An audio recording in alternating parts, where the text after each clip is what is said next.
Hey, good morning, my tribe, my XRP army, and all of you out there in YouTube land. What do I got to say for myself today?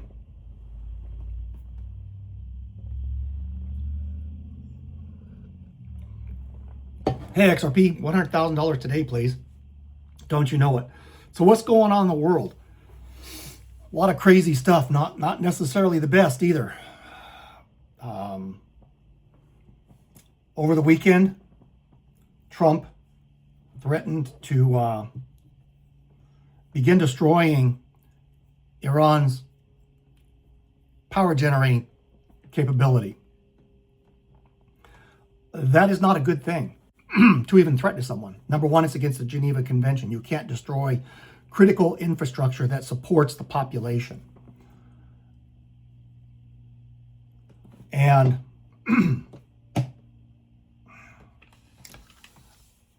what was it they said? Trump said at the beginning, 2 weeks. It's been a month. Yeah. And what did Hegseth say? 2 weeks, maybe 3, maybe 8, maybe 1, whatever it was. He said, don't buy any of that crap. This is a quagmire that's going to get out of control, and it's going to draw other nations into it.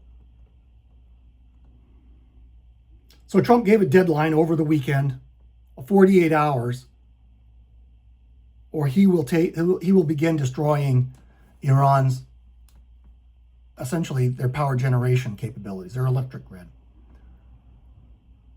That 48 hours, I believe, has come and gone, and nothing happened, as pretty much every other red line in the sand has happened. This causes a lot of consternation to our allies in the region. Why? Because it shows that when you say something, you got to do it. Period. Or it means nothing. So they start applying this meaning nothing to the security alliances that they have with the United States. And they say, our security alliance, Saudi Arabia may say, United States doesn't really mean it. Qatar, UAE, they may say, it doesn't really mean anything.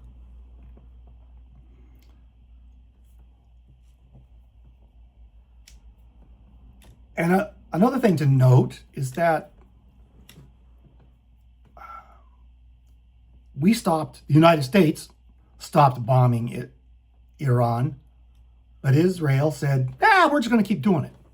We don't really care.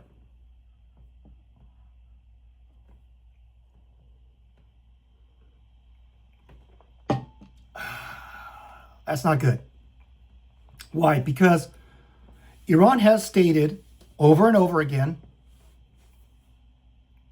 that they will close the Strait of Hormuz and destroy the world's economy.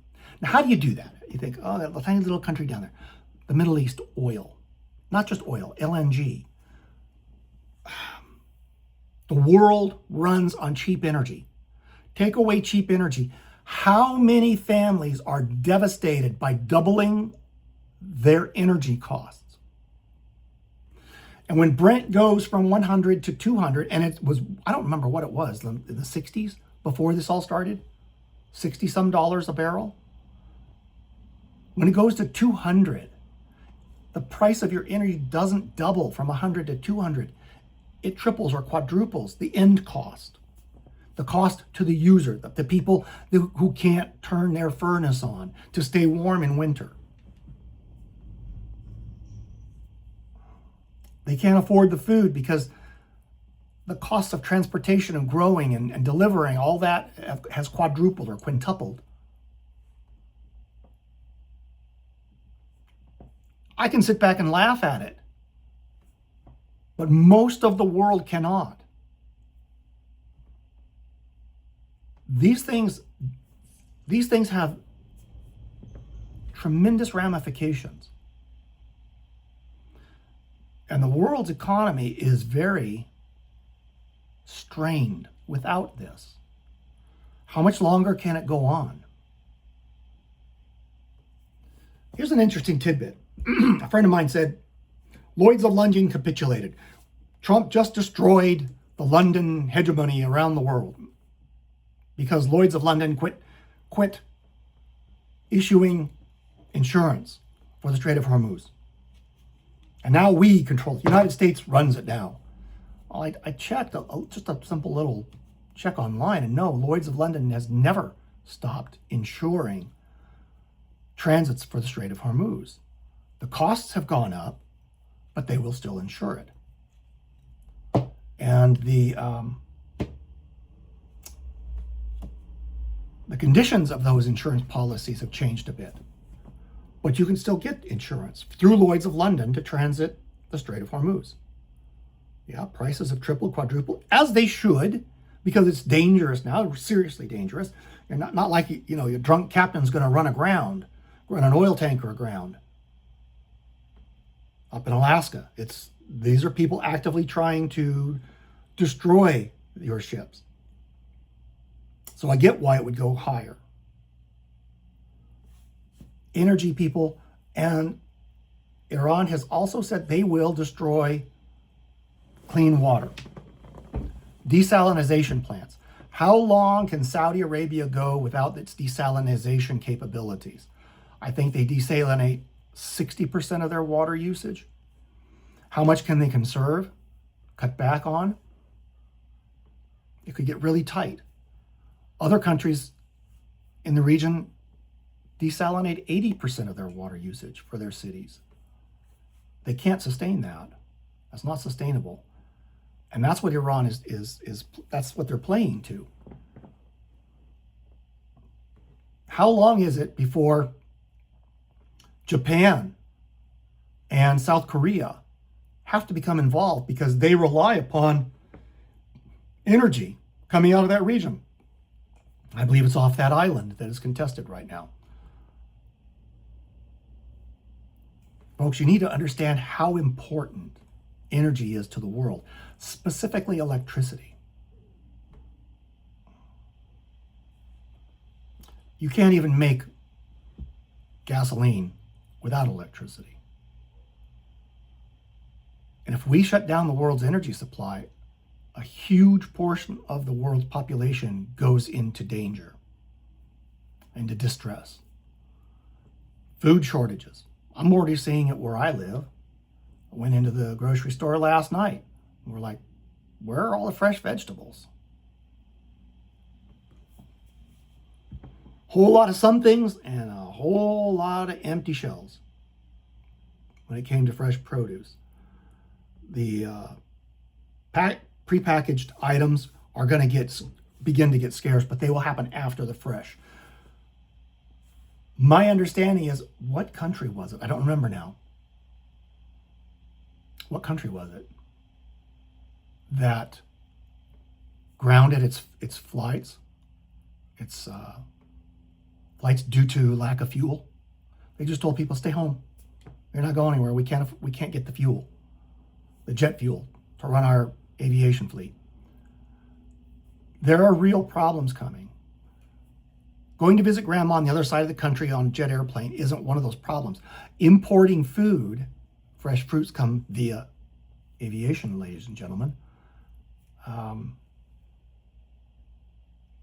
These problems are going to start compounding and getting out of hand. Trump said 2 weeks and everything's going to be fine. Inflation's going to drop.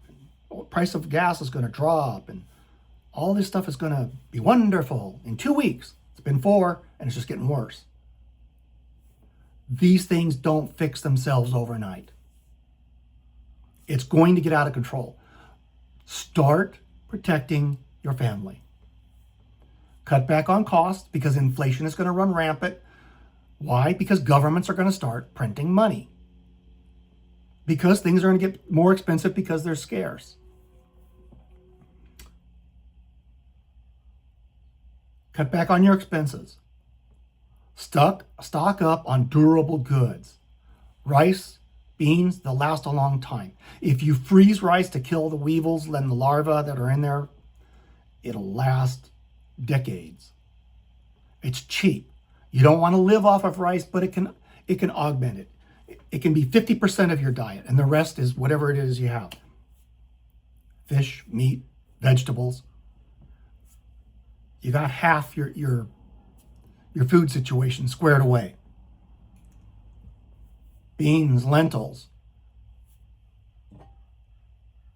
freeze-dried coffee because coffee.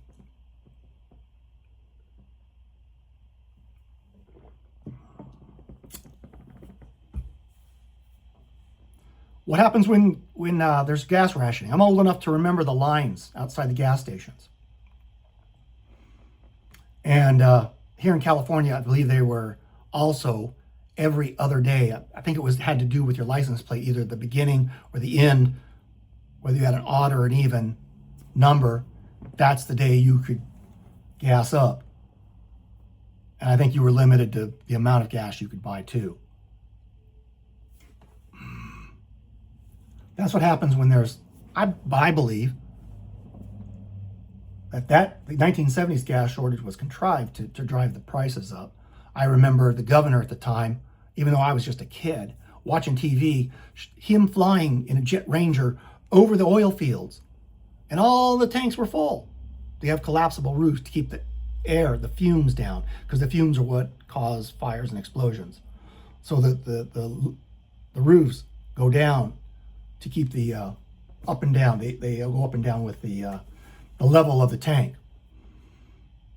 And they were all full. But this is not contrived. This is real. And it has real consequences. And the consequences will come to visit you. And if you take steps now to mitigate those consequences, you and your family will fare a whole lot better than those who did not take steps to mitigate and offset the negative effects of this. It may sound crazy, but if this continues, in a few weeks, you're going to say, "Geez, why didn't I buy some 50-pound, 20-pound bags of rice from Costco when Joe said to? Why didn't I go to Smart and Final and buy some 20-pound bags of lentils? Why didn't I?" You're not going to want to say that to yourself then.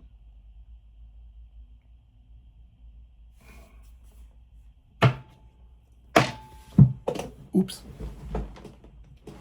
I'm back. If you got extra, protect your purchasing power. If you got a lot of extra, it doesn't even take a lot. XRP. Buy my books. It's chock full of really good advice. I mean, here I'm giving it to you for free.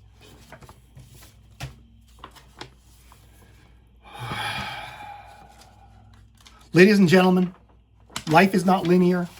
Life's not always easy and good. Now you know the total extent of my books. But buy them anyways. I don't have any books for sale. I do have advice, lots of advice. My advice is to you that life is not linear. It goes up and it goes down. Troubles happen. Same as the stock market. It's not linear. This situation is going to get out of control, if it isn't already.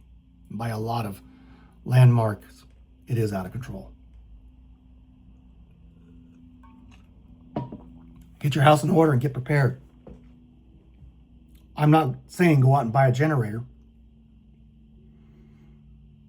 but having a couple of jerry cans of gas on hand might make life easier when the gas lines come, if they come, and I believe they probably will. Oh, I know, United States, we're self-sufficient. Well, not if we have to start sending oil to our friends in Japan and in South Korea and everywhere else in the world because they can't get it. We got to help them out. The prices here will skyrocket. And if we sell it to the highest bidder, it may go elsewhere. Don't know. What I can tell you, life's not linear, and the unprepared are the first to suffer and the ones who suffer the most. You have a little time. Maybe you got a lot of time. I don't know. Maybe I'm full of crap. I don't think so, though. The printing presses are going to get cranked up. Food is already getting scarce. The price of gas is going up, and it's going to continue to go up. If for no other reason than the opportunity. We produce all our own gas. Yeah, but if the world's paying a higher price, they'll just jack it up here. Why? Because they can. God bless you all. Take care.